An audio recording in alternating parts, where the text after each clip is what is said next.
On March 14, 2016, in Ohio, United States, at exactly 9:40 p.m., she walked out of her home and was never seen again. No witnesses, no suspects, and no answers. This is not just a disappearance. This is a mystery that remains unsolved to this day. What happened that night is a question investigators have been asking for years.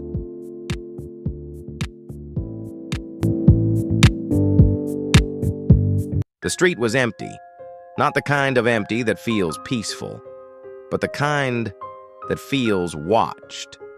Streetlights flickered softly, casting shadows that stretched too long and moved just a little too slowly.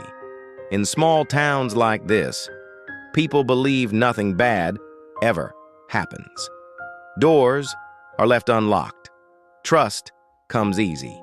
But crime doesn't announce itself. It waits, quiet, patient. Somewhere on this street, a decision was made. A moment passed that would never be undone.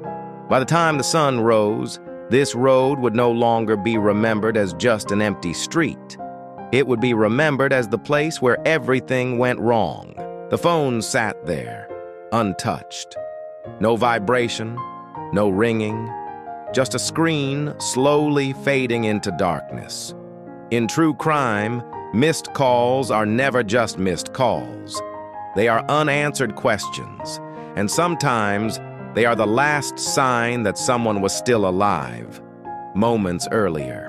When the police lights arrived, the illusion of safety shattered.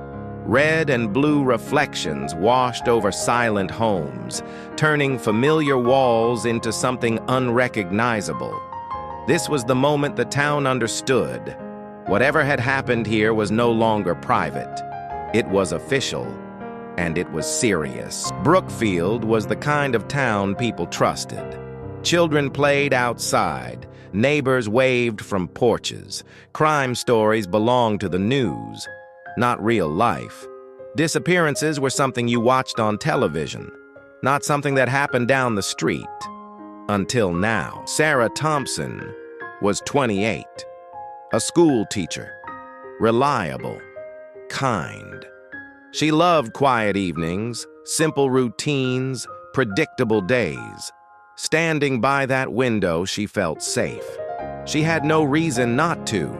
She didn't know this was the last moment her life would feel normal.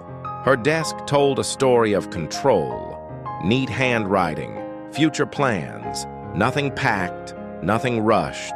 People planning to disappear leave chaos behind. Sarah left order, and that terrified investigators. Jessica Miller knew something was wrong. Not logically, emotionally. A feeling she couldn't explain. A silence that felt louder than noise. Instinct doesn't shout. It whispers. And that night, Jessica heard it clearly. Security cameras captured Sarah leaving work. Calm, unaware, no fear, no hesitation. This was the last confirmed image of her alive. After this moment, her story fractures into questions. Her apartment was untouched, too untouched. No broken glass, no forced entry, no signs of struggle. It was as if Sarah had simply stepped out and never returned. But people don't vanish without cause. Someone always knows something. Officers moved slowly, methodically. A clean scene is never comforting. It suggests control, planning, and planning means intent. The door was slightly open, not enough to alarm, just enough to question. Was it a mistake or an invitation she never intended to give? In true crime, small details carry heavy weight. Detectives rebuilt Sarah's final hours, minute by minute. Calls, messages, movements. Time doesn't heal cases like this. It erases them. Mark Reynolds knew Sarah, worked with her, trusted her. He seemed calm, too calm. As questions deepened, Small inconsistencies appeared, and investigators know one thing: truth doesn't change. Lies do. Jessica was broken, but cooperative. Pain doesn't equal guilt, and tears don't equal truth. Still, every emotion was observed, because sometimes answers hide where grief lives.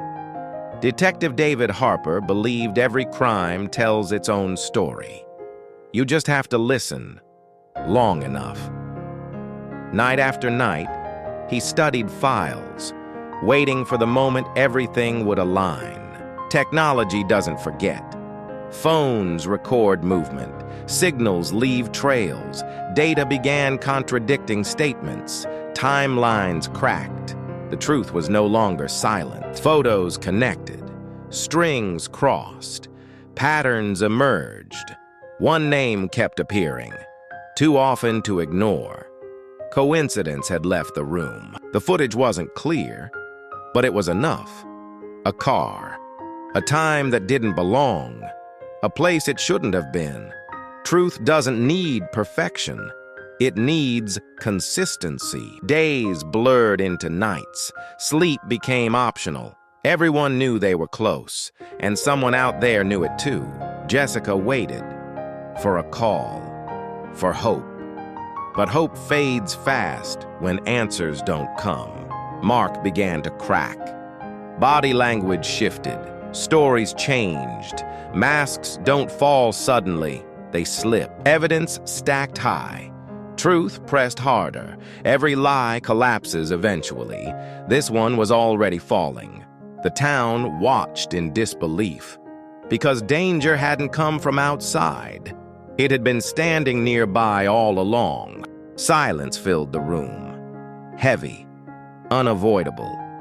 When the truth surfaced, it destroyed every assumption. Mark Reynolds was arrested. The trusted face was the threat. Justice didn't erase the loss, but it ended the lie. Sarah's life ended too soon, but her story remains. A reminder that evil doesn't always arrive loudly. Sometimes, it stands quietly beside you. If you want more faceless true crime documentaries, subscribe and stay aware.